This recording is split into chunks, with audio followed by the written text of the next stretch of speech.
people? I hope you guys have a good day. I'm Dr. Boyce Watkins from Your Black World and the Black Business School. I am glad to be live and glad to see you guys. It's a big day for me. As you guys know, a lot of y'all cheered me on through this. I want to say thank you for that. I just ran a half marathon today, which was just some really mortifying shit. And but it was terrible. It was painful. My legs were hurting like hell. But what kept me going was black love. Black love kept me moving. That's love for myself and my life. I'm trying not to go out like John Singleton. I love John Singleton, and I don't want to be yet another black man to die early because we didn't think about our health. And also I didn't. I had black love also drove me through because I thought about that black woman, who taught me into running in the first place. I was not a runner. I was not a guy who wanted to get out there and run 10 feet. And so if you told me 3 years ago that I was going to be running half marathons, I would have said you lying, mainly because at that time I had a blood pressure thing going on similar to John Singleton. And my blood pressure was so bad that I couldn't even get a life insurance policy. I actually talked to an insurer because I had to get an insurance policy. When you run a business and whatnot, and you got a lot of people depending on you financially, which I do, you got to have insurance. You got to be covered. You got to have your will, your estate, your trust, and everything in place. And so in order to do that, I had to get a big life insurance policy, just to make sure, my people would be good. Because as you guys know, I've told you, a man should take care of his family, whether he's dead or alive. Your family shouldn't just be good because you're here to do everything. Your family should be good if you off taking a nap. Your family should be good if you on vacation. Your family should be good if you in a casket. Your family should be good, if you can't be around at all, if you're disabled. What I encourage anybody, all the real men out here and all the real women out here, who all my League of Intelligent Black people, you guys know what this space is all about. Everybody who's in the League of Intelligent Black people, I encourage you to just do a stress test on your life. Ask yourself, what would happen if I wasn't here tomorrow? Who would suffer? Who would be okay? And what can I do to fix that? That's a very important. So hit the thumbs up button, please. Please hit the thumbs up button. I'm gonna give some quick hellos to you guys on Your Black World real quick, and then I'll say hello to everybody on Dr. Boyce TV. Kelly Kibo, how are you? Big brother, what's going on? Terrell Reed, Lloyd Almighty, Doctors Hero and I hope I pronounce it, Ein Bay L, Don Hughes, Dolores, Lloyd, Xanthius, Raymond, Kisa. Raymond says Bitcoin is up. That's right. I looked at my app, and and I told you guys when I invested in crypto, I was in it for 10 years. I wasn't in it, for 10 minutes, and a lot of people were in it for the quick buck. And if you are following crypto and Bitcoin, you'll see that crypto is blowing the hell up right now. Like Bitcoin had an astronomical rise this week. And so for those of you who remain invested in crypto, I want to say congratulations to you. I want to say also hello to Murphy NVS, Lighting Lotus, Katalove, C. Gully, Jay Shelton. I love your podcast, man. I love you too. Thank you very much. Simon, Colin, Love Lacey, Yamija, Blazing Phoenix. I think I might have mentioned that name. King Mick, what's going on? Also, shout out your city right quick. Please shout out your city. Hit the thumbs up button and shout out your city and all that stuff.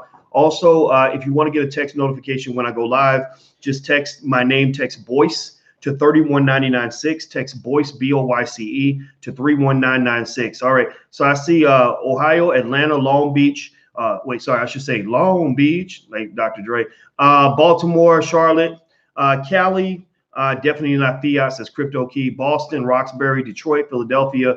I was in Philadelphia last week for a financial Juneteenth investing masterclass, and we are still doing the digital version of that masterclass. If you want to check it out at drboycemasterclass.com. It's not too late to join us. All the recordings are included in the course content. You get lots of free stuff. It's a great masterclass, so feel free to go to drboycemasterclass.com if you want to join us. I see Bellflower, Las Vegas, Charleston, Ray Ewing, thank you so much for your donation. Bay Ewing, I'm sorry, Bay Ewing from Tupelo, Mississippi. Oh man, a long time since I said that one, but I love my friends in Mississippi. Austin, Arizona, New Jersey, Maryland City, Houston, Atlanta. The list goes on and on and on. All right, so let's get it cracking. Let's jump into the conversation at hand.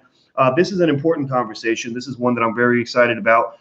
Can anybody guess who my favorite rapper is? Tell me if y'all really know me, if you really have been following me, you might be able to guess who my favorite rapper is. Who is my favorite rapper of all time? Guess who my favorite rapper? There we go. Yep. T.I. And somebody said Ice Cube. Ice Cube is right up there with T.I. These are guys where whenever they come out with albums, I check them out. I've always respected T.I. Actually, I've even said I've even said things that are considered sacrilegious in hip hop. I've actually said that I consider T.I. to be better than Tupac. And I know everybody's like, oh no, that's crazy. You can't say that. Well, the reason that happens is because people believe you can't ever compare somebody to a dead person. Like once you dead, you up here and mortals, mere mortals are down here. So can't nobody really compare themselves to a dead guy. Biggie and Pac are in a special space. They can't be compared to anyone living. And that's how art works. Actually, there are a lot of famous artists. I think Van Gogh and some other people, maybe Rembrandt and a few others. I don't know all the names, but a lot of famous artists, they died in poverty. They died broke and poor, and nobody knew about them. Nobody cared about their work. Nobody showed respect or love for what they were doing. And then they die, and then suddenly it's like kaboom, like they're the biggest thing ever. And I find that so weird, but I think that it comes down to scarcity. You remember before Nipsey Hussle died, actually before Nipsey, two things about Nipsey Hussle. Before Nipsey died, number one, a lot of people who celebrated Nipsey after he was gone could not name a Nipsey Hussle song, could not name a Nipsey Hussle album, barely knew who Nipsey Hussle was.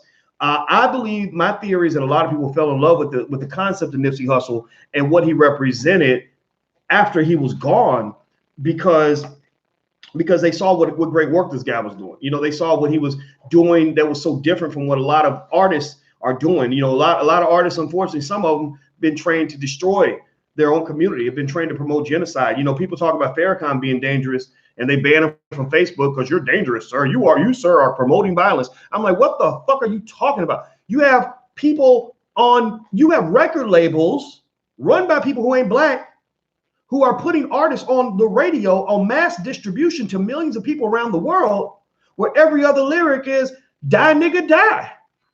Seriously, so how the hell are you going to tell me that Farrakhan's promoting violence when you are promoting violence at an astronomical level, at a nuclear level, like at a level that's like out of this world, that's like intergalactic conery in terms of how damaging it is. And you gonna tell me Farrakhan's dangerous? Farrakhan ain't killed nobody. Farrakhan ain't ordered no murders, because if Farrakhan was ordering murders, people would be gone. That's the evidence that Farrakhan never told anybody to kill anybody. Because if Farrakhan was telling people, if he was around telling black people to kill people, somebody would take that order seriously and somebody would be dead. So you gonna tell me Farrakhan's dangerous, but these record labels that are mass promoting black genocide are not? Okay, I get it. I forget. Your fear is not the black man who wants to kill other black men, because that's your partner. That's your business partner. That's your he's an asset and an ally. He's the puppet terrorist who will go or the puppet hitman who will go out and do your dirty work for you, so you can sit back and say, hey, we didn't do none of this. We didn't do none of this, right? But Farrakhan, he does not run in alignment with your agenda. Your alignment or your agenda is to see the black man dead, and Farrakhan wants to see the black man live. So Farrakhan is dangerous not because he wants people dead, but Farrakhan is dangerous because he wants black people to live. And the black man is, in the minds of many, he's considered to be the rodent of America. The black man is considered a termite that needs to be exterminated. The black man is seen as some sort of creature that nobody wants in their neighborhood or in their living room. So ultimately, at the end of the day, the extermination of the black male is something that not only is pursued and promoted on a mass level, similar to what Hitler did to the Jews, but you also can get a nice little butter biscuit if you are a Negro running around promoting the mass extermination of black people. Like, if you are willing to go along with that agenda, they will reward you handsomely. That's why They will gladly, some of these whites and Jews and other people who claim that black people are just so bad, so violent, and we're so screwed up and anti this, anti-Semitic, anti whatever. But yet these same individuals who claim this are the ones who run the record labels that mass promote genocide amongst the black community. So let me just back up. Hit the thumbs up button. Please hit the thumbs up button. By the way, you're at drboycetv.com. This is the home for intelligent black people. So if you're not black and intelligent, you might want to leave, because this conversation might be above your pay grade. You might not be comfortable here. You may not want to hear black people actually speaking about productive issues. You may not want to hear black people talking about the future. It may be weird for you to hear from a black professor who is breaking things down in a way that you don't hear on mainstream TV. My PhD is in finance. And so when it comes to financial topics, I understand things at a level that I can't even explain to you. Whatever it is that you say, if you have an issue, if you think something I said is stupid, I can relate to you. I'm going to actually agree with you, because I'll be thinking, yeah, I used to think that way 22 years ago. And then I read another book, and then I realized that maybe that wasn't the best perspective. So I don't have an issue if you have your own truth. All I want to say is that those who can see value in this truth are the ones who belong on this channel. So make sure you subscribe, make sure you hit the thumbs up button. And also don't forget, this podcast is also on iTunes. So if you want to listen in your car, whatever it is, you can get iTunes or SoundCloud. You can look for my name. You can find it there. And if you want to hear financial news all day long, we actually have theblackfinancialchannel.com, theblackfinancialchannel.com. If you ever want to just subscribe there as well, because that's all financial all the time. That's all it is. All right. So let's jump into the topic at hand. I know it took me a few minutes to get to it. I apologize. But so maybe somebody makes a comment that says he actually gets to the point at the 11:30 mark. So, people who have short attention spans, they can get to the meat of it real quick. Rapper T.I. Made an interesting announcement, a very important announcement. I thought it was an announcement that deserves respect. I think it's something that deserves acknowledgement. I'm very happy that my favorite rapper is also now one of my favorite black men altogether. He's one of the people that is actually trying to go against the grain of what we've seen, unfortunately, in hip hop over the last 25, 30 years, since the CIA took it over and decided to use it as a tool for black extermination. Do I know that for a fact? I've seen a lot of evidence or whatever. I'm not saying I know this for a fact, but I do know that it was very strange that in 1993, 94, anybody remember back then? Anybody old enough to remember back when hip hop was really good? Anybody old enough to remember when on the radio you heard X-Clan rapping about how wonderful it was to be black and African? And how strong black people are, and how we come from kings and queens, and everybody wanted to be black. Everybody remember that? Because everybody pays attention to the rappers. That's why they pay rappers to influence. Rappers were the original social media influencers. They didn't have Facebook, but they had the radio, and they influenced like a motherfucker. So anybody remember when X-Clan had everybody wanted to be black? You had white people wearing African medallions because everybody wanted to be black. When I was a sophomore in college, I had this thing on my door, and I was like one of those dorm directors. I ran my little floor, and I had all these white boys. It was nothing but white boys and me, right? And on my bulletin board, when I gave the instructions, I wrote, "Heed the words of the brother." And you remember, brother, that's the X-Clan, right? Heed the words of the brother. It's one of the most famous. If you're too young to remember this, all you gotta do, take 30 seconds, go to YouTube, look up X-Clan. I guarantee you will be really appreciative and probably stunned that this was the most popular music back in the day. Okay. And so I put "heed the words of the brother" on the book. Now, one of the white boys got drunk and scratched out "brother" and put the word "nigger," but that's what I get for going to the University of Kentucky, which is still as racist now as it was back then. They ain't a damn thing changed. But the thing was, this was what young black men were hearing, young black women were hearing. We were hearing Public Enemy, "Fight the Power, fight the power." So shout out to Chuck D, who's also a colleague, a person that I've interacted with a little bit. I like Chuck D a lot. What else? My boy Speech from Arrested Development, another friend of mine. Speech, he's been on this channel. Speech did remember Tennessee, Lord, I really been real stressed, right? You had artists that saw the power of hip hop as something that had the power of transformation, positive transformation, something that can make black people great again. We were making Black America great again, right? We lost our way. Dr. King, they killed Dr. King, killed Malcolm. Then they dumped all the drugs and the guns in the community to try to kill the rest of us. Either we were getting hooked on the drugs, getting shot up in the violence related to the drugs, going to prison over the drugs, or just being traumatized by everything we were seeing all around us. And we were kind of finding ourselves again. Black people really were. I'm telling you, young people who don't know this day, we were finding ourselves in the early 90s. I really believe that. And then all of a sudden, like out of the blue, like a kaboom, suddenly it's like every other lyric is bitches ain't shit but hoes and tricks. And I kill 4 niggas today, and I'm proud of that. And money. Like, you ain't shit if you ain't got a Gucci purse and a Gucci bag and some other European nonsense that doesn't amount to a damn nickel, right? That suddenly all of hip hop became, it wasn't that some of hip hop became that. That's all good. Like, it's okay. That's creative expression. You have a variety, you have a diversity. This wasn't diversity. This was like continuity. This was just like complete homogeneity. Homogeneity is basically where everything's the same. This is the heterogeneity is when things are different, right? Before we had heterogeneity, now we got homogeneity, geneity, and it was insane. Like, and I'm gonna tell you this, and I'm gonna move back. I'm gonna go back. We're gonna finish, keep digging into the TI thing. You can't tell me that there's not a coincidence that all this occurred right around when? What happened in the Black community around that time that led, or that happened to coincide with the transformation of hip hop into one of the most destructive forces in the history of this country? What happened around that time, around the mid-90s, around 1994, 95? Bill Clinton's in office promoting the crime bill, him and Joe Biden promoting the crime bill where they wanted to mass exterminate Black people and send everybody away. What happened around that time? I'm gonna give you a hint. It involves somebody by the name of Louis Farrakhan doing something that had never been done in the history of this country: the Million Man March.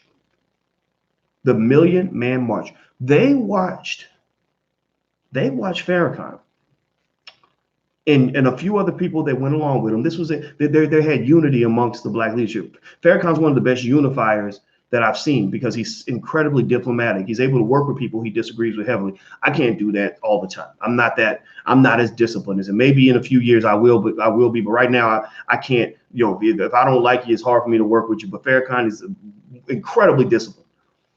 And they pulled together well over 1 million Black men, all for the purpose of building their community, serving their families, building wealth, loving and protecting their children.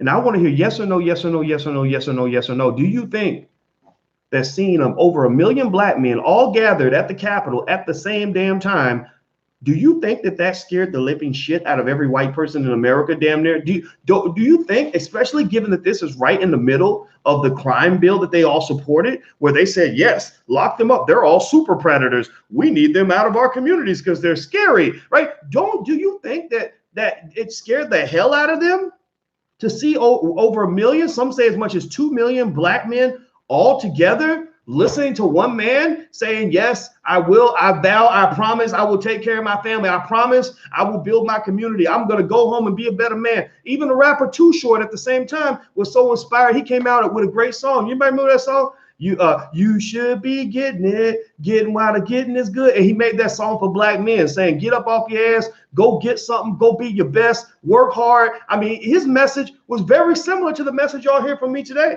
It was very similar. So hip hop lost its way, and it wasn't because hip hop just happened to lose its way. It's because the government helped hip hop lose its way. Hip hop didn't lose its way just ironically or coincidentally. Hip hop lost its way because corporations and music and record labels owned and run by white people and people from the Jewish community. Let's just be real. They're brilliant people. And part of that brilliance means that they are in extensive control of the media. The reason I bring that up is not to be anti-Semitic. I bring it up to be truthful, number one. And number two, to point out the hypocrisy. To kind of say, like, how in the world can the people who had to deal with the terror of Adolf Hitler turn into Adolf Hitler? Like, how can you literally put out music that is mass promoting the death and destruction of millions of Black people? Like, didn't y'all go through that already? Is that one of those things where abused people grow up and abuse other people? Is that what it is? Is that like transference of trauma? Is that I don't get it. I don't get it. It doesn't make any sense. So hip hop lost its way. So, what I love right now is that I see hip hop once again finding its way back. I see guys like Killer Mike, David Banner, rapper T.I. leading the way on a new way of thinking for the community, in which they use the power of the rapper to promote a message of the people, a message of empowerment, something that is intelligent, something that is going to help us grow. I think that is a wonderful thing. And then it's not just those guys. The younger artists are looking up to these guys and paying attention. They're listening. They're incorporating that message, right? So you're seeing, you know, this amazing transformation of the community that wasn't in existence 7-8 years ago. I used to be a big critic of Jay-Z back around 2013, 2014, because I was like, Jay-Z is not rapping about shit. Like, he's rapping about things that don't make any sense, that aren't going to help anybody improve their lives. Like, what are you rapping about, bro? This doesn't make any sense. I had a 3-hour-long debate with a guy who was like Beyonce's tour manager. He managed the different venues she would go to or something. He did something important like that. It was some important job. Somebody wanted me to meet him because they were like, oh, you know, boy, Doc, you should talk to this guy because he can tell you that Jay-Z and Beyonce really aren't what you think, and blah, blah, blah, blah. And we talked for a long time, and I really respected this guy a lot. We had a great conversation. But I was like, you know, and he was telling me, he said, you know, Jay's actually very conscious and very black, and he cares about black people, blah, blah. And I said, yeah, man, but a man is not defined by what he believes. A man is defined by what he does. Like I could tell you that I believe in saving money, but if I don't, then it doesn't matter. If I could tell you that, like, when I was fat, when I was overweight before I started running, I believed in being healthy, but I was like 70 pounds overweight. So which matters more? What I believe, what I think, what I know I should be doing, or what I actually do? A man is defined by what he does, and that's very important to understand. Now I'm not a critic of Jay-Z anymore. I'm not a critic. I'm a supporter of Jay-Z, because you saw a transition of Jay-Z's music. You see a transition of their message as a couple. I think that Jay-Z and Beyonce are tremendous assets for the black community, and what they're doing is great. I don't think that they have to be criticized on the level that they were criticized before, because I'm very happy with the way they're using their power. I think it's awesome. I love it. So people can change, people can grow, things can evolve, and I think we should evolve with that, right? Now, with that said, let's go deeper into the T.I. thing. You know, one thing that T.I. mentioned is that T.I. wants to hit the thumbs up button. By the way, if you haven't hit the thumbs up button, please hit the thumbs up button. And by the way, you're at drboycetv.com, the home for intelligent black people. I want to remind you guys of that. Also, if you want a free e-copy of my book, It Takes a Village to Raise the Bar, you can actually go to drboycewatkins.net. That's drboycewatkins.net. Mike, thanks for Dr. Boyce for all you do. Well, thank you for support. I appreciate you very, very much. So T.I. actually, this is in a publication. I don't know much about this publication, but it's called rollcall.com. And basically, a brother by the name of Clyde McGrady, Clyde McGrady, wrote an article about T.I. saying that he wants to create the Avengers for black investment. The article says, but Harris wants to use the tragedy of Nipsey Hussle. I was going to say Nipsey Russell, because that's where the name came from, in case y'all didn't know. He wants to use the tragedy as an opportunity to push for more investment in black communities, a passion he shares with his late friend. Quote, he says, we're like the Avengers of investing. And then he says that losing Nipsey Hussle was like losing Ironman. So they appeared on Capitol Hill along with Charlamagne the God, another brother that I've talked to a lot and I respect.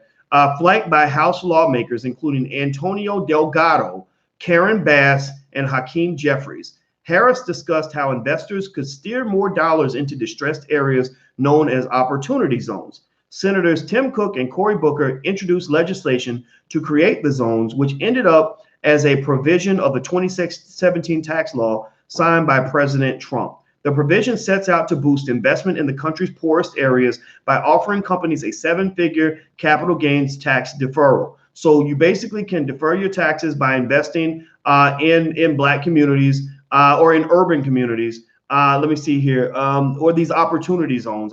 They make the legislation race neutral. They don't like to do nothing specifically for black people, so they use code words. They'll say urban areas or distressed communities. Those are the code words for black. They're not allowed to really say black anymore. That's just not what they are able to do. So here's where I am on that. Y'all know, investing is kind of my thing. So what I'm gonna do is I'm gonna first of all say, I really think that this is awesome. Just him talking about it makes me really happy. And I think T.I. has done an amazing job for the community. God bless him for that. Here is the thing you got to keep in mind when you talk about the black superhero model of investing, or the Black Avengers, the Avengers of Black Investing. I think that's what it was. Very colorful language. I love it. I'm an Avengers fan. I've seen all the Avengers. Anybody else seen all the Avengers Marvel movies? I'm a fan of that. I love all the two things I love that white people created are the Avengers and the Game of Thrones. But I love the Game of Thrones until the last episode came out, in which case I wanted to throw a brick at my TV and find some random person and throw them off my balcony, because the last episode was terrible, just in case you want to know. But every other episode was great. All right, so here's the thing. The thing about the Avengers concept, the Avengers of investing, is it sounds to me a lot like a black superhero model of leadership. And it looks good and it's very, very cool. But the problem with the black superhero model of leadership is that we've tried that before. Black folks get into a lot of hero worship. Rather than building institutions that can live forever, we tend to pick certain individuals and make them into these superhuman creatures in our head, where we really believe that these people can eat fire, they can fly, they can leap tall buildings in a single bound, they can lift the whole community on their back and carry all of us to the end zone. And so we tried this model before. We tried that before. Now here's the problem though, right? Look at Nipsey Hussle. Nipsey Hussle was Ironman, as T.I. said. He was one of the Black Avengers of investing. God bless him for that. Well, Nipsey had a lot going on, and he was doing a lot of amazing things. And Nipsey had some great dreams and plans, but it only took one hater, one son of a bitch by the name of Eric, what's his face? He had the same name as the Attorney General, Eric Holder. It only took one man, one hater, to not only kill Nipsey, but to kill all of his connections, all of his hopes and dreams, everything that Nipsey was going to do. Now, it doesn't mean the idea of Nipsey can't live. It doesn't mean that Nipsey's work can't be continued. But Nipsey's gone because one guy put one bullet in his head, and he's out of here, right? And God bless him for being the great man that he was. But this happens. It has happened to us before. Malcolm X was an amazing man who had a brilliant mind and extraordinary dreams and awesome plans for the black community. It only took one trifling Negro in a crowd to run up with a gun and take him out. Martin Luther King was a great man who had great plans with a great mind, who had a dream. He said, I have a dream, right? An extraordinary human being who led a movement that affected millions. But J. Edgar Hoover and his gay ass, because he used to wear those women's clothing, that's why I say his gay ass, and then he's an asshole. Nothing against gay people, but he just happens to be a gay asshole. J. Edgar Hoover knew that if he took out Dr. King, he could shut it all down. He could shut down the whole movement. So effectively, the problem is when you have this black superhero model of leadership, when you have the big target, you have an easy target. The Chinese have a saying that says, the fattest pig always gets slaughtered. So you know what their remedy for that is? The Chinese don't do, in general, they don't generally do an Avengers model of leadership. They don't do the superhero model of leadership. You know what the Chinese do? They build an army. They build an army. There's not one person you could take out in China, including the president of the country, that's going to stop the Chinese from going all around the world and owning damn near everything on this planet by the year 2100. Do you hear me? When you have an army, they can't look at one person and say, he's the Messiah.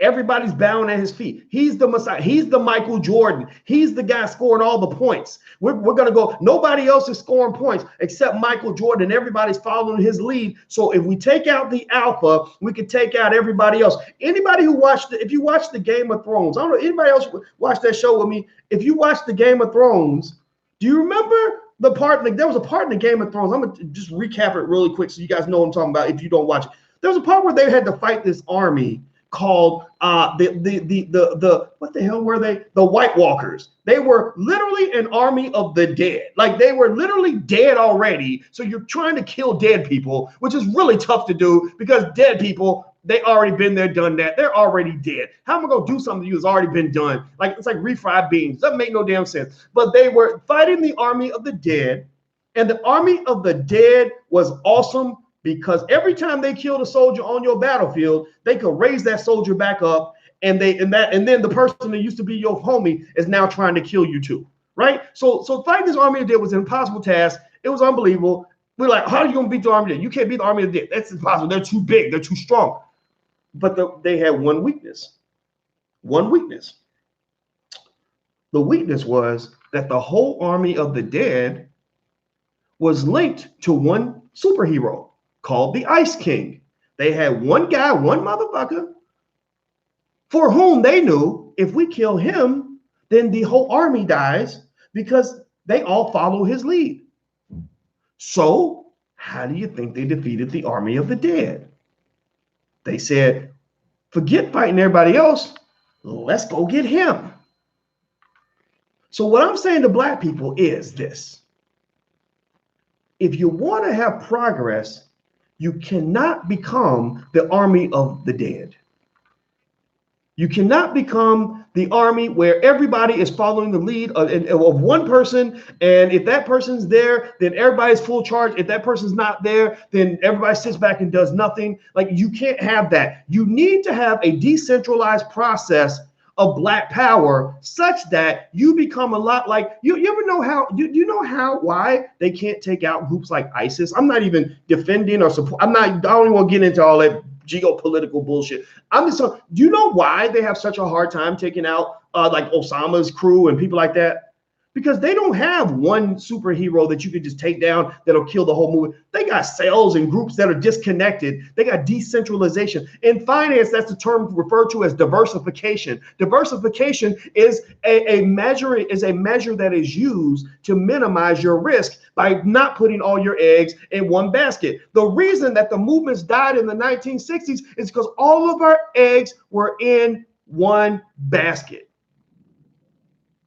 We cannot have all of our eggs in one basket. So what I want to say in terms of T.I.'s initiative, which I think is brilliant, I think it's beautiful. I love what he's saying. I think it's great, man. Go get it, bro.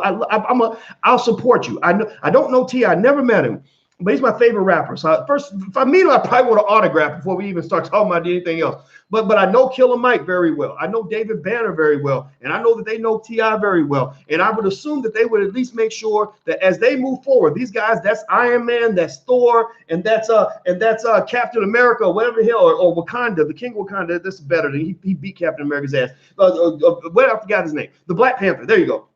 So these are amazing guys who are going to do amazing things. And I think everybody who respects them should make sure you give them their flowers while they're alive. Do not wait until any of these men are dead before you start saying, oh, by the way, I loved you. Tell them now, support them now, right? But here's the thing. You cannot rely on the superhero model of leadership in the Black community. We need an army. What does that mean? What does that mean? That means that rather than having a few celebrities, a few celebrated celebrities out here that are expected to do everything and putting the weight on those individuals, we need millions of Black people who are dedicated to the idea of investing and rebuilding their communities. Instead of relying on one or two people, like say a Dr. Claude Anderson or whomever you pick, to be the guy that's doing all the thinking for you, we need financial intelligence to be a standard template in every Black household in America. We need Black children all black children before the age of 12 to know how to start a business. Every black child in America before the age of 12 should know how to invest in stocks and should own a few shares. Every black child in America before the age of 12 should know at least the fundamentals of owning real estate and understand the importance of ownership and value so they can make business deals. Not fill out job applications, but know how to make business deals. Why is that important? Why is that important? Well, if the Black Avengers, whoever they are, if these Avengers if they have an army behind them, then they can get shit done. See, if you have an economic army behind you, that means that if you want to go out and raise $100 million to buy a building, most black celebrities ain't got $100 million. Most of them don't have it. But if you want to raise $100 million to buy a building, you've got 10 million soldiers all begging to invest in that project. Yo, like Jay Morrison, bless him for opening that door. The Tulsa Fund, he raised $12 million. Well, white folks are raising billions in their fundraising rounds. They're going out and saying, we got this great investment. Would you like to buy shares for $500 a piece? They can't stop all the millions of people that are ready to be a part of that economic army. Every corporation that you see that's worth 10 billion, 50 billion, 100 billion, half a trillion, or even over $1 trillion like Amazon is the result of an economic army. Jeff Bezos cannot afford, he is the richest man on the planet, but Jeff Bezos cannot afford to run Amazon with his own pocket money. He's the ultimate avenger of investing for white people, and he can't run Amazon by himself. He needs the thousands, tens of thousands, maybe hundreds of thousands of individual investors who all own shares in the company to provide him with the capital that he needs in order to move forward. So what we want to build in the community is not just a few leaders. We need that, right? The leaders are good, but you can't lift a whole community with 4 or 5 super Negroes. It don't work. We tried that. It doesn't work. It's a flawed strategy. It's a very dangerous strategy. What we need leadership in every household to pursue an agenda that relates and links to the idea of black investing as a critical and fundamental element and aspect of what it means to be black in America and beyond. Because I see y'all, if you from overseas, I say something if you from overseas, because I know y'all, I see y'all coming in from London, I see y'all coming in from Jamaica, I see y'all coming in from China, I see y'all coming in from Africa, I see y'all coming in from all over the world. Now, Maurice says, Dr. Watkins, you're way off base. A rapper is not a leader in the community. Well, you know what? A rapper may not always be the top leader or the most preferred leader every single time, but the rappers have a very powerful voice. Rappers have a voice and a message that goes all around the world. So it is to our benefit that we work with rappers that are interested in the things that matter to the black community, that are willing to use their platform and their power in order to pursue that agenda. So I don't push away rappers if the rapper got some damn sense. If the rapper is like off base, if he's too far off, if he's too destructive, I can't work with that.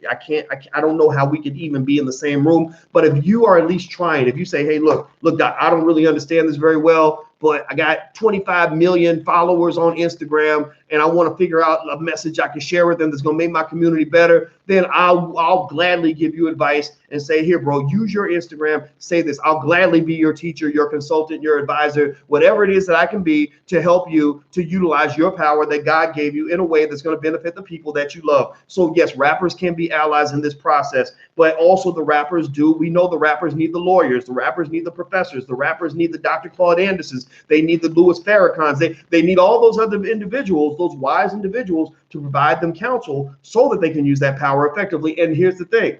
Again, this is what makes Farrakhan so dangerous. A lot of these rappers do call Farrakhan and they do talk to him about important issues. And then they'll go and say things that are the result of the conversations they've had with people like Minister Farrakhan. I've had rappers talk to me. I'm not Farrakhan, nor would I ever try to be. I can't fill those shoes. But when they talk to me, I'm like, okay, well, let me just, since you're listening, let me tell you, if I were in your shoes, I'd try this, I'd try that, or whatever. right? So anyway, so moving on. Do me a favor. Let's take 1 second. Please hit the thumbs up button. If you haven't hit the thumbs up button, please do that. You're at Dr. Boyce TV, the home for intelligent Black people. If you're not Black and intelligent, you should probably leave because this is not the place for you. Also, if you want to be a patron, if you want to support intelligent Black media, the growth of intelligent Black media, we'd love to invite you to join our League of Intelligent Black People, which you can find at intelligentblackpeople.com. That's intelligentblackpeople.com. There is a small fee to join, but you get lots of free stuff, and we make lots of exchanges with you and give you lots of stuff where it's a great deal for you. So feel free to go to intelligentblackpeople.com. And if you're a Black man and you want to join our organization for Black men, created by myself and Andre C. Hatchett, go to blackmenunited.net. That's blackmenunited.net. All right, so let's keep going. Hit the thumbs up button. All right, so another thought. He mentioned, I saw in the article they mentioned opportunity zones. Yeah, okay. So here's the issue with the opportunity zone conversation, right? I'm just gonna say this, and this is part of the reason why when they formed the Black Avengers, I shouldn't be in the foreground of that. I should be in the background maybe or something. I'll help out, but I don't want to be in that initiative. When I saw T.I. on the stage, there were a few too many politicians on the stage for my comfort level. You guys know how I feel. I don't trust the politicians. I don't believe they are incentivized to do what's right for the Black community. They don't even want to have a conversation about reparations. And so I'm not really ready to talk to politicians, but I do think that maybe some of the laws could be to the benefit of Black people. But here's the problem.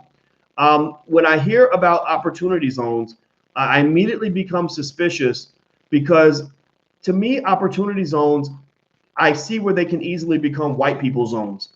If you look in Chicago, they have these laws that say, look, if you want, you can buy certain buildings in the Black communities for $1. And people are like, that's great. I got $1. I'd like to own a building. I was watching Dr. Boyce. He said owning buildings is good. So we're going to go buy this building for $1 because everybody's got $1. Oh, but then they'll come out and they'll say, oh, no. But no, stop. Put your dollar back in your pocket. Because you can't buy the building unless you already own property in the neighborhood. What? Wait, what'd you, huh? Wait a minute, how am I going to become an owner if I need to already be an owner? That don't make no damn sense. Like, what are you talking about? That's like saying I can't get a job unless I got experience. But how am I going to get experience if I ain't got a job? Right? Like, so you're not, so I get it. You're not supporting the transition of people going from being renters to being owners in their neighborhoods. You're just trying to make the white people and the Arabs and the Jews and whoever owns property in that community, you're trying to make them richer, giving them an easy tax break where they can go own even more property in the Black community, right? So and the other thing too, when you talk about investing, we get real excited when other people are coming in and making investments in our neighborhoods, and we're like, oh my God, this is so great. We have a Starbucks in our neighborhood. But I mean, they might hire some people from the neighborhood to run the Starbucks, but Starbucks ain't there for you. Starbucks ain't there to help your community grow and get stronger.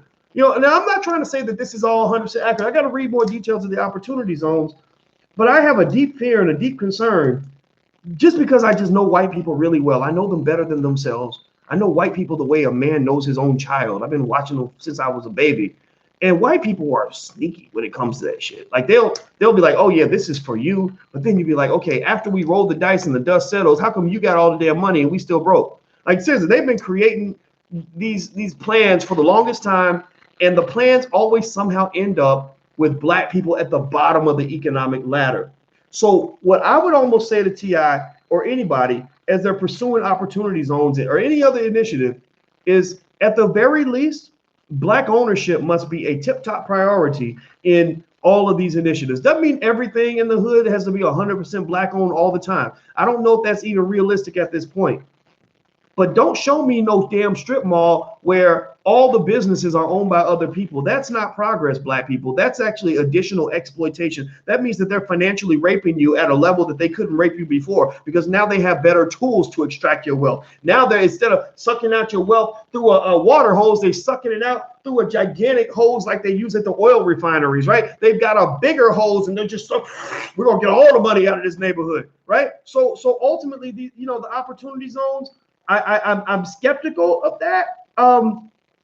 I also, kind of look at these politicians, and I've never really seen the Congressional Black Caucus take a strong issue or a strong stance that really seemed to benefit Black people. And so when T.I. says he wants to work with the CBC, I honestly kind of cringed a little bit.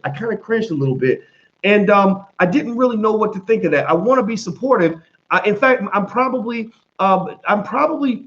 distrustful because I've been traumatized by the fact that they've been unfortunately so worthless when it comes to solving issues like the wealth gap, that I don't really see how they can be instrumental in helping to resolve that issue in the future. I just don't see it. I'm not saying that it can't happen. Maybe I'm just the old guy who needs to just be pushed to the side so that new ideas can come to the table. But I know for a fact that we've been electing Black politicians since forever, and that Black wealth gap ain't shrinking. That shit ain't shrinking. That shit's growing. In fact, Robert Smith, when he paid off the student loans of those Morehouse grads, he did more to shrink the Black wealth gap than damn near any politician or celebrity I've ever seen in my life. Seriously, it was only 40 million. It ain't enough to really make a cosmic shift, but Robert Smith did more with that one move to liberate Black people than damn near anybody else I've seen in this generation or before. I'm not saying he's the number one, because he's got to still earn that. There's still more I got to learn about this guy, but that was a gangster move. Like, that was literally cleaning shop. Like, that was literally saying, I'm coming here to be the great liberator. Like, just like Game of Thrones, there's this white lady on there. She's like the great liberator. She had these dragons, and she would go places, and the dragons would burn everything up, and then people would be free. Like, that's what she is. She's like the breaker. He's like the breaker of chains, because all these young Black men were going out into the world with all these hopes and dreams and possibilities, but they were handcuffed and shackled. They could only take little baby steps, and their arms were tied behind their back, because they let Uncle Sam do that shit to them, because we all hooked on this college dream. And I'm telling you guys, I've been a college professor 25 years. That college dream needs to be adjusted. You need to modify that, because literally these young Black men, half of those men were never going to pay off their student loans. Half of those men were going to die in debt. Half of those men were going to die with horrible credit. Half of those men were never going to be able to be economically free enough to even start a business or to do anything for their community other than go out and get a job and maybe pay off, take care of their kids, pay off a baby's mama, whatever it is that they chose. But they weren't going to be able to do no real moves. To make real moves, you got to be free. You got to be stretched out. When I was on the track today and I wanted to stretch out and run fast, I had to be unshackled. I had to be able to take long strides. You can't do that when you got shackles on. You can't make money moves when you ain't got no money, and the money you have, somebody else is taking it. So those Black men were in chains economically. Robert Smith broke those chains. That was a beautiful thing, and I believe that we should capture that moment and hold on to that, to the point where I believe that any Black celebrity who speaks at an HBCU commencement from this point on should be expected to support or create a fund of some level. You ain't got to do what Robert Smith did. 40 million is a lot of money, but maybe it's 2 million, maybe it's 1 million, maybe it's $500,000, but create or maintain some fund that goes toward the liberation of those Black people and freeing them from their student loans. That's what you call a solution. That's what you call progress. So I'm gonna just tell you with T.I.'s thing, I think it's great. I don't trust these damn politicians. Maybe they're gonna prove me wrong. I would love for them to prove me wrong and say, ha, Boyce, you dumbass. When you look at what we did, look at how much we own, look at how we shrank the wealth gap. Maybe they'll prove me wrong, but I haven't seen the evidence of that. Here's another thing. When you talk about the importance and the value of building an economic army versus having a few Black superheroes and a few Avengers, the army takes pressure off of the superheroes. We can still use the leaders, no question. T.I.'s a leader. God bless him for that. But the army takes the pressure off the leaders. And what does that mean? That means that if you want to raise 50 million from the Black community to do something important, you can go to your people and you can say, look, we got this empowerment zone opportunity that we put together with the lawyers, and we believe we can buy this section of Atlanta for 50 million. Are y'all in?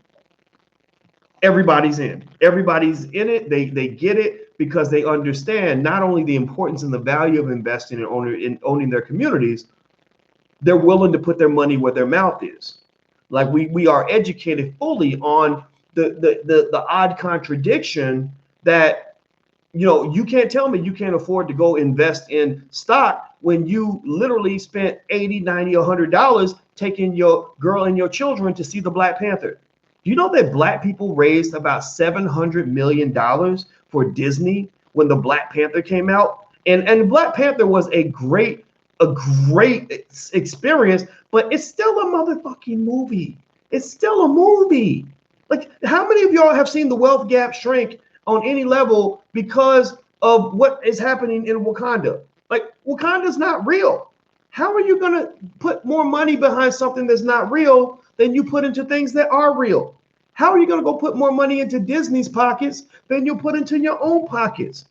How are you going to do more to help Disney build than to help yourself build? I'm a shareholder in Disney. Anybody else? I told you guys to invest. A lot of you guys may be shareholders in Disney, but most Black people are not shareholders in Disney, and Disney is not a Black-owned and Black-run company. So while I'm certainly not here to shame you if you went to go see the movie, because I went to go see the movie too. If I called you a hypocrite, then that means I'm a hypocrite too. But at the end of the day, come on, Black people. Come on, we got to understand the concept is economic maturity. That's the concept that I put together for you guys to help you understand what I'm talking about. Economic maturity means you don't do immature shit when it comes to money. Immaturity is the actions of a child. When a child gets money, a child does not think about paying bills and building wealth and investing and putting money in the 401k. A child goes out and buys the shit that they want, and then they go beg for the stuff that they need. They don't want to invest. A child is not going to invest in their own education, but they will invest in like a new bike. Right? A child is not going to want to put money toward taking care of the other people of the household, but the child will go buy some Skittles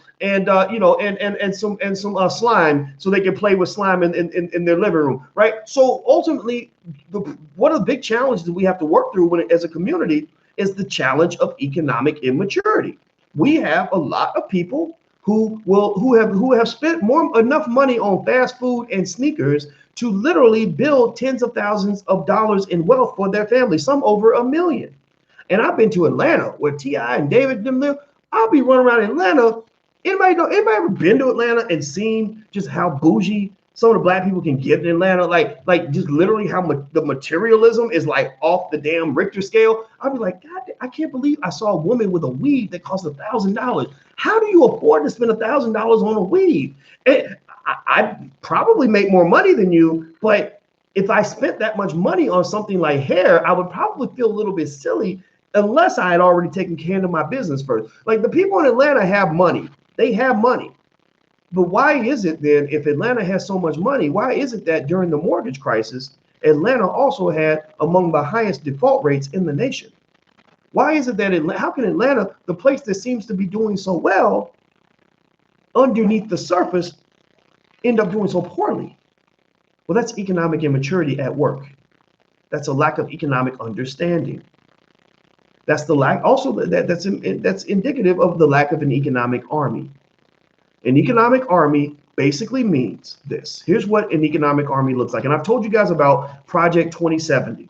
I told you guys like how the reason the Chinese are able to go toe to toe with Donald Trump in the trade war, which would have been completely unreasonable to expect 40 years ago. The reason they can go toe to toe with Donald Trump in the trade war, the reason the Chinese are buying up half of Africa, the reason the Chinese own damn near every damn country you go visit, the reason you can go to any Caribbean country and you're going to find Chinese ownership is because 50 years ago, the Chinese put together a 100-year plan for their community, though a plan for global economic domination. And part of that plan consisted of a lot of different factors, one of which was to convince Chinese people to bring their talents back home instead of taking their talents out to other communities and other parts of the world. Another part of it was to promote the idea of supporting China as a condition of Chinese citizenship, that you ain't gonna get no respect as a Chinaman if you ain't supporting China. Who the hell cares if you're a good Chinaman, but you out here doing good work for Algeria or you're doing good work for Australia? Don't nobody give a shit about that. Are you bringing it home? If you ain't bringing it home, then you don't matter. The Chinese have a long protocol, a culture of economic intelligence that has led them to become one of the most dominant economic forces on the planet. And here's what's scary. The Chinese are already moving past the United States in economic might, and they're only halfway through their 100-year plan. They're only halfway done. So by about the year 2070, China will be kind of running almost everything. So if you're smart, with my little niece, I told you guys how I was gonna make my niece into a millionaire. We've already got the plans in place. One of the things we're definitely doing with her is we're having her learn 3 languages: English, Spanish, and Chinese. Those will be the 3 languages she will be trained on the minute she starts to talk, because she's gonna need to be able to go to China and do business in China and integrate into the culture at a level that allows her to get business done. The Chinese are coming. They ain't even done yet. Why were they able to do that? Well, because they're practicing powernomics. So for Project 2070, I would like for you and your children to be part of the economic army that we're going to build over the next 40 or 50 years. This is all going to come to fruition after most of you are dead. So stop thinking that it's going to happen tomorrow. Stop thinking it's going to be all about you. It's about your children. The children are the army that we need. They are the army of the future that's going to do all the great things that we wish that we could do. Why? Well, because they're going to be prepared with the training. They're going to be unshackled they won't have debt holding them back. They're also going to have assets that allow them to make money moves, and they're going to go out here and they're going to kick everybody's ass. That's what they're going to do by 2070. So what I ask you to do is commit that your children, by the age of 12, you will expose them to entrepreneurship, to where they at least know the basics of what it means to start a business, how to start a business, just why it's better to be an entrepreneur than it is to just go work for people your whole entire life, why it's better to be able to own things. Even if you don't want to run a business, at least own a part of a business that somebody else is running, right? Everybody should own something. Number 2, your child is going to learn how to invest in the stock market by the age of 12. You're going to buy them shares of stock. Every birthday, every Christmas, with the children in my house, we buy them toys and all that, but we also buy them shares of stock. Number 3, you want them exposed to real estate. If you want to know why Donald Trump is this wealthy asshole who's out here just acting a damn fool and can't nobody stop him, if he was weak, they'd have took him down by now, but they can't take him down because he's still fighting and he's winning right now. He's in the Oval Office. They ain't. That's why they mad. Whatever. You may not like him, but he's winning. The reason he's winning is because in 1913, his father Fred was born, and about the age of 13 or 14, his father went from being a carpenter to becoming an owner of real estate. He became a landlord, and that allowed him to build a massive enough amount of wealth that he was able to get Donald off to the races at an early age. So he was making business deals, $100 million business deals, when he was 27 years old. So everything that you're seeing right now is nothing but a manifestation of what started back in 1913. So what's going to be in control? The power that will exist in the year 2070 is power that will be created by people who plan for 2070 back when it's 2019. So you are not living in the present. You are living in the past. You are living in the good old days. You're living in the days where stocks were cheap. You're living in the days where real estate didn't cost nothing. You're living in the days where anything was possible. And because you're living in the old days, relative to 2070, you're going to make a plan for the big takeover. Like Jay-Z had the Hover, and we talked about that in the rap song, Age to the Izovi. The takeover for Black people will occur 40, 50 years down the line. It will either be a takeover that exists amongst the entire Black community, or it will be a takeover that exists within a pocket of the Black community. But I have no doubt that that day is coming, because I see tens of thousands of children that are learning economics at a level that exceeds white adults right now. I'm talking about Black children that are learning these things at a very early age, because their parents have been sitting here listening to me run my mouth for the last 7 or 8 years, and their parents are implementing powernomics principles to their children at an early age. Thank you very much, She Knows, for your donation. I appreciate that very, very much. I will put that to good use. And thank you, Technosys Fix LLC, as well. I appreciate you very, very much. I want to make sure I acknowledge everybody who supports the platform. Thank you. Also, you're watching drboycetv.com, the home for intelligent Black people. Make sure you subscribe at drboycetv.com. Also, if you want to go and listen to us on iTunes or something like that, or SoundCloud, you can download. You can look up my name on either platform and you can listen to the podcast. Also, my book, Black American Money 3, just came out. So if you want to go take a look at that, feel free to go to blackamericanmoney.com. You can see the whole series right there. Feel free to do that. Also at drboycebooks.com, we have Powernomics and all different kinds of books that you can get for your family. So we have a lot of really good tools. And you guys know about our financial workbooks for children, which cover every grade band. Summertime's coming. So this is a great time for you to keep your kids busy with something that is productive. that's going to benefit them for life. So feel free to go take a look at the workbooks and the flashcards. You can go to financialworkbooks.com or financialflashcards.com. Those are two platforms you can go to check out our workbooks and the flashcards, and they don't cost that much. All right, so let's see. Silverstream, Salomeo 2011. Thank you very much for your support. I appreciate it. Silverstream gave £1. I see that, or €1 or something. I think that's awesome. Thank you very much. I appreciate you, your support. All right, so let me just go ahead and just summarize really quick. I know we talked about this for an hour, and I hope that this was beneficial in your understanding of how to sort of analyze these developments. Let me give a quick summary. I'm very happy that T.I. made this announcement. I think that what T.I. is saying is beneficial. I think that it's going to be very successful. I think it's certainly better than nothing. And I think we're going to benefit as a result of his involvement. I think the community is better off with T.I. as a conscious man as opposed to otherwise. I think that the things you want to watch out for is you want to watch out for other people seeking to take advantage of things that were designed to be inherently black. That's what they did with affirmative action. You guys know on Powernomics Thursdays, I bring in Dr. Claude Anderson. And one thing Dr. Claude Anderson talks about, he's the author of Powernomics. One of the things that Dr. Anderson talks about is how he wrote affirmative action plans for black people. And what happened was they grabbed affirmative action programs and started applying them to everybody else.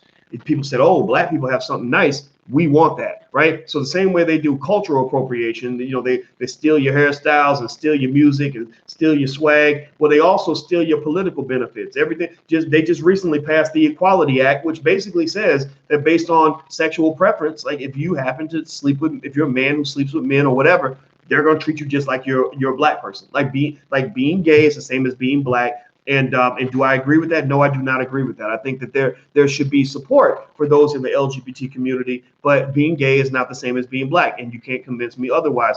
But people see when black people get a benefit and they jump in and they try to grab it. So what I like about T.I.'s initiative is the idea of really being forceful and direct in exhibiting leadership and the pursuit of the idea that investing should be at the top of the minds of black people, especially the brothers out here. I'm telling you, black men, don't be out here chasing no damn jobs, especially y'all that got criminal records. Don't be out here begging these people to let you come work for them because they're gonna treat you like a scrub. They're gonna pee on you. They're gonna R. Kelly your ass, and they're gonna disrespect you around every turn, not pay you anything, and you're gonna be miserable. So you're better off spending all your time getting with your homies and then putting all your energy into learning how to start a business. That is the only solution for the black man. If the black man wants to be a king, he must learn how to build a castle. Because I know a lot of black men who got the degrees, who don't even have a criminal record, who have master's degrees, PhDs, and JDs, who still ain't happy, who still are not happy, who still like, man, I go to work, they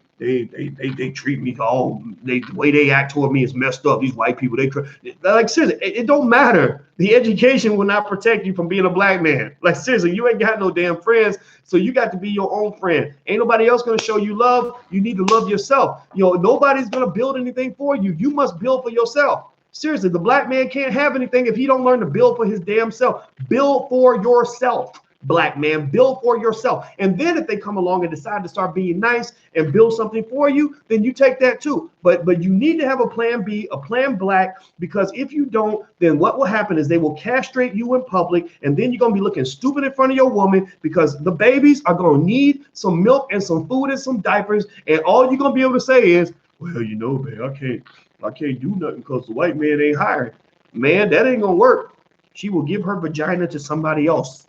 That's why you have Tamron Hall's baby, little biracial baby being celebrated like something special about the baby. Well, Tamron Hall is another Meghan Markle. She's another Kerry Washington from Scan. Like they celebrate these interracial relationships, not because, in no disrespect, interracial relationships are fine. People want to love who they want to love. I'm not disrespecting that. But here's the agenda.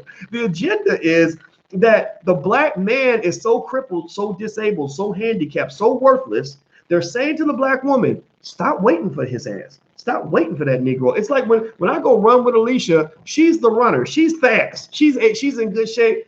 I can't run as fast as her. I got a little extra weight and I got a knee issue, so I'm not as fast as her, right? But you know what she does? She loves me as her man. So she waits for me. She says, no, baby, I'm gonna be right here by you, and we're gonna finish this race together. So we crossed that half marathon together, even though she could have left me behind, right? So real black women don't leave their men behind. Real black women love their men, even when they've gone through the short. They understand what we've gone through, and they have our backs no matter what. And God bless you, women. If you're a real black woman, raise your hand, throw your hands in the air, say something in the chat, because I want to say that God has blessed us with strong black women in the community, and I love you with all my heart. And I swear to God, when I say this, that I mean this with everything all that I love. But here's the thing: what they're also telling black women, especially those who haven't been treated so well by black men, or black women who are frustrated about what's going on. Black women who who don't really understand how we got to this point. They don't understand mass incarceration and the effect on the black man. They don't understand the consistent agenda since slavery to keep the black man uncompetitive. They don't understand those things, so they just go angry and frustrated. Maybe the daddy wasn't there. Maybe another man mistreated them. Maybe the baby daddy that they had didn't take care of the kids or whatever. So they're saying to that woman, like, look, the reason that you're in this pain is because you're betting on a losing horse. The reason you're in this pain is because you're playing for the losing team. You're playing for the New York Knicks, and you need to come join the Golden State Warriors, right? You need to go to team light skin, team white skin. You need to come out here and with us because your team is not winning. That's what they're saying. That's the message that they're giving black women in these movies. And I resent that. Why? Well, because the black man ain't never been meant to be on no losing team. Because you can't tell me that I'm not a fucking king. You can't tell me that we're not meant to be kings. You can't tell me that we don't have king shit all up in our DNA, all up in our blood. And you can't tell me that the reason that they try to do a rope-a-dope on us psychologically and brainwash us at an early age, you can't tell me that they don't do that because they see in you what you don't even see in yourself. They saw how great you were when you got off the slave ship. They saw how physically dominant you were. They saw the size of your penis. They saw how brilliant you are. They saw how strong you are. They saw that you could survive things that would kill most people. They see this, and it scares them. So if you're afraid of an animal, you don't confront and fight the animal heads up. What you do is you get inside the head of the animal. At the circus, the trainer knows that the elephant could kill him by stepping on him. He could kill him in 1 second.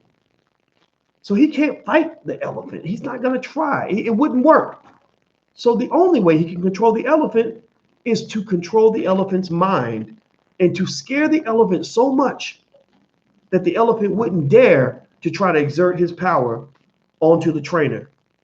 And that's how he keeps the elephant at bay. So what I believe is that black men, we need to go ahead and let that elephant out the damn cage. Don't be scared to be who you are. Don't be scared to be strong. Don't be scared to fight for what's yours. Don't be scared to build. Build something. Go get ahead of the curve. Educate yourself. Believe in yourself. Because we at least owe it to black women to put our best foot forward. And most good black women, I believe, good women, because everybody ain't good. So all of us have been traumatized. Everybody ain't. Some of us are out there. But most good black women I know, they just appreciate it when a man is trying. I ain't perfect. I have not won every fight in my life. I will not and have not won every battle that I've taken on.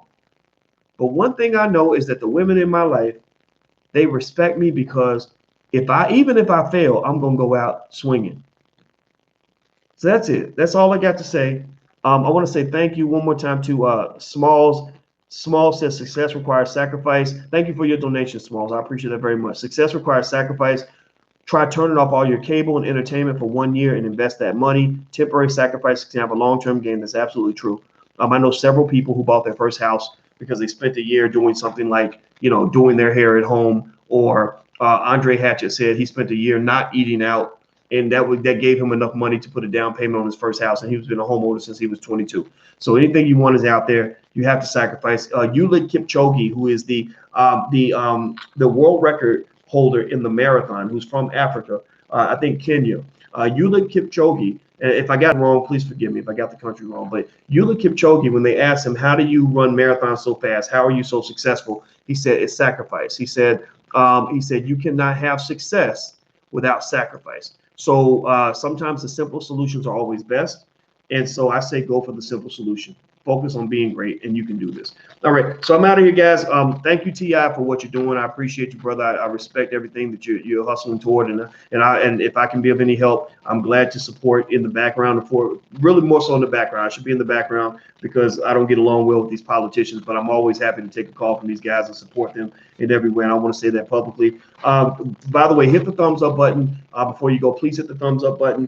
Make sure you subscribe at Dr. Boyce TV. Also, if you want to check out our financial flashcards for children or financial workbooks, please feel free to go to financialworkbooks.com or financialflashcards.com. Or if you want to join the Investing Masterclass, we meet every Wednesday night. All the recordings are available. All the slides are available. Feel free to go to drboycemasterclass.com. That's drboycemasterclass.com. I know I went a little bit longer than expected, but I hope it was worth it. But I had to dig in because I feel like when I see my brothers going to battle, like especially men that I respect, like a T.I., I know for a fact that it's my job immediately to jump in the battle. When you see another black person going to war, you jump in with them. When I saw Farrakhan going to war, I jumped right in. I had a lot of people from the nation say, thank me for supporting the minister. I said, no, don't thank me, because that's what I'm supposed to do. That's what you do. You don't let them go lynch another black person or watch another black person go out here and bleed and fight, have to go through hell, and you sitting on the sidelines watching. You jump in that fight. I don't care if you're going to lose. They got a better chance of winning if you're helping them than if you don't. So at your job, when you see them lynching another black person on the job, jump in and support that person. When we stick together, it's tougher to defeat us. But when we sitting there all scared, cooning out, trying to hide in the shadows so that they don't get us next, then you're making yourself vulnerable. They can't take you out all together. They can only take you out one by one. And that's what we have to change our mentality so we can learn how to win these battles. So I'm out of here, guys. Have a good day. Thank you guys for hanging out with me today. It was real. I'll see you soon. Be good. Peace.